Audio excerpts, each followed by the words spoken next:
стоянки определились, все, таможня, границы сказали. Все предупреждены. Именно так начинается рабочий день Асламбека Ахмаева. Он начальник производственно-диспетчерской службы полетов аэропорта Грозный. Работа очень ответственная и вместе с тем интересная, признается Асламбек. Он работал в Слепцовске руководителем полетов, когда в 2007 году его пригласили в республику продолжить свою деятельность в местном аэропорте, который был восстановлен после военных действий. Координация и контроль между службами обслуживания самолета – это главная задача, которая стоит перед его коллективом. Нужно провести комплекс мероприятий для подготовки воздушного судна к вылету.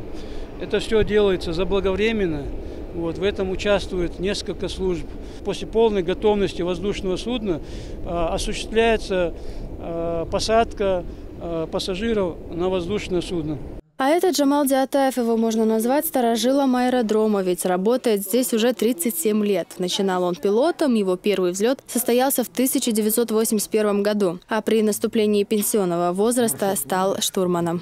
В обязанности штурманской службы входит подготовка экипажа к полету, предполетная подготовка называется. Подготовка, контроль и выпуск экипажей, выполнение рейсов. В принципе, сложного ничего нету, если знать. Если не знать, то, естественно, все сложно.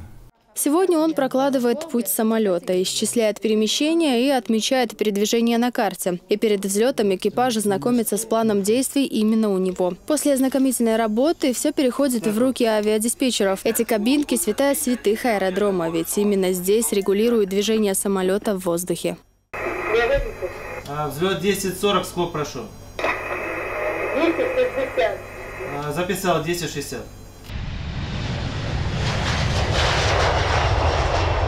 Впервые грозненское авиапредприятие начало свою работу в 1938 году. Тогда совершались только почтовые и санитарные перевозки. Свою асфальтобетонно-взлетно-посадочную полосу аэродром приобрел лишь в 1977 году. В ходе двух чеченских кампаний аэропорт сильно пострадал. Его восстановление длилось с 2000 по 2006 годы. И уже спустя год, в марте, здесь был совершен первый рейс по маршруту Грозный-Москва. Среди пассажиров была и сестра нынешнего главы республики Рамзана Кадырова Зарган Кадырова. Дело в том, что он был сильно разрушен за короткий период, значит, с 2005 года, значит, он был, значит, частично восстановлен, и в 2006 году, 5 октября, был запущен технический рейс. Рамзан Ахматович обещал о том, что будет построено новое здание аэропорта. Сейчас ведутся проектные работы, и в скором будущем, я надеюсь, что мы, значит, увидим в другом стиле наш аэропорт.